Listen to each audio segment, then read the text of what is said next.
Ενώ εσείς βλέπετε ένα καναπέ που έχουμε γυρίσει ανάποδα, ο οποίος είναι τίγκα στους κοριούς και αυγά κοριών, θέλω να σας πω ένα-δυο πραγματάκια. Έχουμε πάει κυριολεκτικά σε άπειρες περιπτώσεις κοριών που είχαν πρόβλημα πολλοί άνθρωποι στα σπίτια τους και τους το λύσαμε αυτό το πρόβλημα. Κάποιοι λοιπόν το έχετε καταλάβει αυτό και πολύ σωστά μας παίρνετε τηλέφωνο για να βρούμε λύση στο δικό σας πρόβλημα.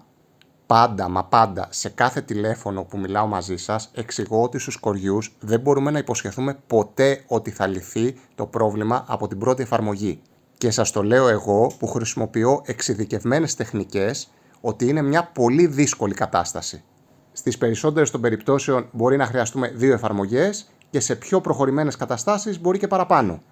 Γενικά είμαι ξεκάθαρος και ειλικρινής με όλους όσους από εσάς μιλάω.